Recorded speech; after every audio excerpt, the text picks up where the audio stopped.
नमस्कार। दहेज प्रथा एक सामाजिक कलंक।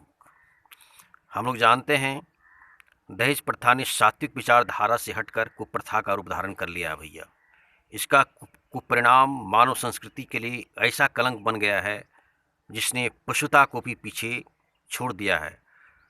अब इस पर हम लोग विचार करेंगे कि प्रस्तावना क्या है, दहेज प्रथा और स्त्रीय महत्वाकांक्षा, दहेज प्रथा और पुत्री स्नेह पर ग्रहण, दहेज प्रथा की वृद्धि के अन्य कारण, दहेज प्रथा का समाधान और उपसंहार। अब देखिए, हम लोग जानते हैं कि दहेज प्रथा कभी सात्विक प्रथा थी जिसे सुख स्मृति के लिए शुभ शगुन के रूप में माना जाता था, किंतु समय अंतराल में ऐसा परिवर्तन हुआ कि सात्विक परंपरा अपशगुन और अभिशाप बन गई।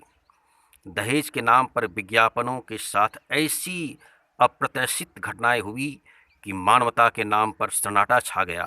दहेज को अपने सभ्य समाज के उन्नत का स्तर का प्राय समझा जाने लगा है मेरे प्यारे भैया बहन। जैसे जैसे दहेज का प्रचलन बढ़ता गया वैसे वैसे मनुष्य पशुता की ओर बढ़ता गया।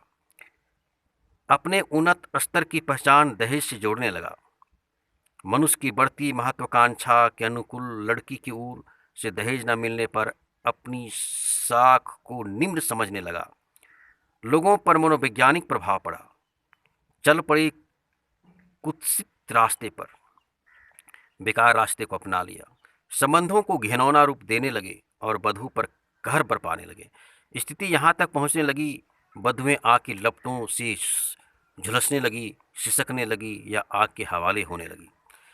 स्थान स्थान पर स्लोगन लिखे जाने गए, लड़की सृष्टि की जननी है या भ्रूण हत्या अपराध है, भ्रूण हत्या पाप है।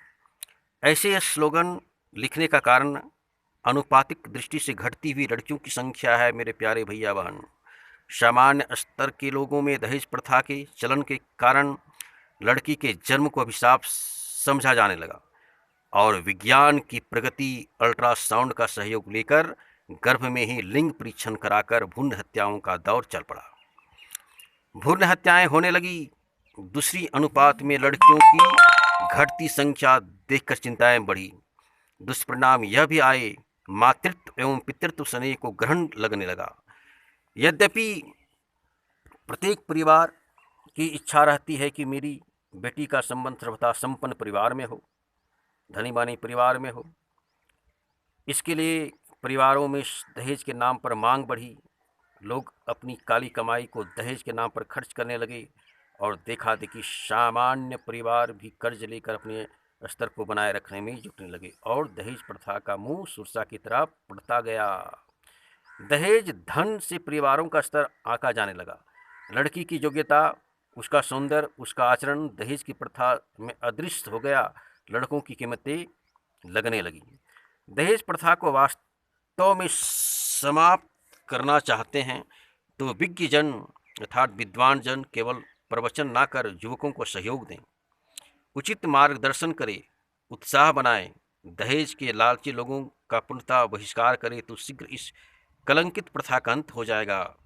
केवल कानून बनाने से काम नहीं चल सकता। काले धन वाले कोई ना कोई प्रविधि निकाल लेते हैं और कानून से बचे रहना उसके लिए सामान्य कार्य है। यद्यपि इस ओर लोग संस्थाएं बनाकर सामूहिक विवाह कराकर प्रयास तो कर रहे हैं, परंतु यह प्रयास अपर्याप्त है। जन क्रांति के रूप में ही इसका अंत संभव है। दहेज कुप्रथा से घटती घटनाएं सभ्य समाज को कलंकित करती है। यदि इस कुप्रथा पर शीघ्र विचार ना हुआ तो सभ्य समाज कहा जाने वाला मनुष्य समाज सिर ढूंढता रह जाएगा।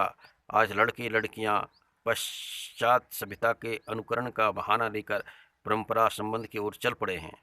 देर होने पर कितने दुष्परिणाम हो सकते हैं उसका सहज अनुमान लगाना भी संभव नहीं है। अच्छा लगे तो सब्सक्राइब कर आगे शेयर करेंगे। धन्यवाद।